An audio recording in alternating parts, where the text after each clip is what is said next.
Hi hello welcome back to my channel laboratory tutor. അപ്പോൾ നമ്മുടെ ആന്റികോയാഗുലൻ സീരീസിലെ മൂന്നാമത്തെ വീഡിയോ ആണ് കേട്ടോ ഇത്. കഴിഞ്ഞ ക്ലാസ്സിൽ നമ്മൾ EDTയെ പറ്റി ഡിസ്കസ് ചെയ്തിട്ടുണ്ടായിരുന്നു. ഇന്ന് നമ്മൾ ഡിസ്കസ് ചെയ്യാനായിട്ട് പോകുന്നത് സോഡിയം ഫ്ലൂറൈഡിനെ പറ്റിയിട്ടാണ്. ബ്ലഡ് ടെസ്റ്റുകളിൽ സോഡിയം ഫ്ലൂറൈഡ് ട്യൂബ് നമ്മൾ സ്ഥിരമായി കാണാറുണ്ടല്ലേ. പക്ഷേ ഈ സോഡിയം ഫ്ലൂറൈഡ് കൃത്യമായി എന്താണ്, ഇത് എങ്ങനെയാണ് പ്രവർത്തിക്കുന്നത്, ഇതിന്റെ ഗുണങ്ങളും ദോഷങ്ങളും എന്തെല്ലാമാണ്, ഇന്നത്തെ വീഡിയോയിൽ നമ്മൾ ഇതെല്ലാം വളരെ വ്യക്തമായിട്ട് ചർച്ച ചെയ്യുകയാണ് കേട്ടോ. അപ്പോൾ ഒരുപാട് സംസാരിച്ച സമയം കളയേണ്ട, നമുക്ക് നേരെ വീഡിയോയിലോട്ട് പോവാം. Sodium fluoride.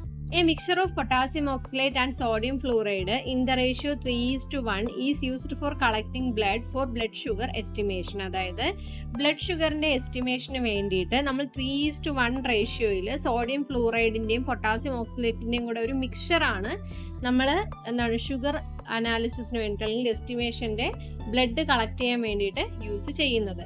കോൺസെൻട്രേഷൻ എന്ന് പറയുന്നത് 2 mg/ml ഓഫ് ബ്ലഡ് ആണ്. അതായത് 1 ml ബ്ലഡ് എടുക്കുകയാണെങ്കിൽ അതിൽ നമ്മൾ 2 milligram സോഡിയം ഫ്ലൂറൈഡ് ആണ് ആഡ് ചെയ്യുന്നത്.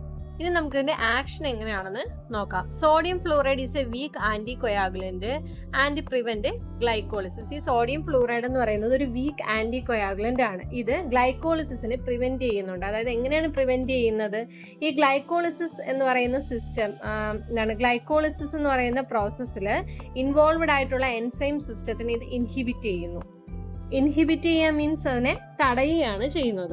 ഓക്കെ, അപ്പൊ ഇതാണ് ഇതിന്റെ ആക്ഷൻ എന്ന് പറയുന്നത്. ഇനി അഡ്വാൻറ്റേജ് പറയാം. Sodium fluoride is used for blood sugar estimation. നമ്മൾ നേരത്തെ പറഞ്ഞതുപോലെ തന്നെ ബ്ലഡ് ഷുഗർ എസ്റ്റിമേഷന് വേണ്ടിയിട്ട് നമ്മൾ സോഡിയം ഫ്ലൂറൈഡ് ആണ് യൂസ് ചെയ്യുന്നത്. നമുക്ക് കുറച്ചുകൂടെ ആക്യുറേറ്റ് ആയിട്ടുള്ള റിസൾട്ട് സോഡിയം ഫ്ലൂറൈഡ് യൂസ് ചെയ്യുന്നത് വഴി നമുക്ക് കിട്ടുന്നുണ്ട്.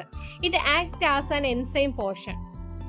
ഇതിലൊരു എൻസൈം പോർഷൻ ഉള്ളത് കൊണ്ട് തന്നെ ഇത് ഗ്ലൈക്കോളിസിസിനെ പ്രിവെന്റ് ചെയ്യുന്നുണ്ട്. നമ്മൾ നേരത്തെ പറഞ്ഞതുപോലെ എന്താണ് ഗ്ലൈക്കോളിസിസ് എന്ന് പറയുന്ന പ്രോസസ്സിൽ ഇൻവോൾവഡ് ആയിട്ടുള്ള എൻസൈം സിസ്റ്റത്തിനെ ഇത് ഇൻഹിബിറ്റ് ചെയ്യുന്നുണ്ട്. അപ്പോൾ അവിടെ ഗ്ലൈക്കോളിസിസ് എന്ത് ചെയ്യുന്നുണ്ട്? ഇല്ലാതെ ആവുന്നുണ്ട്, പ്രിവെന്റ് ചെയ്യപ്പെടുന്നുണ്ട്.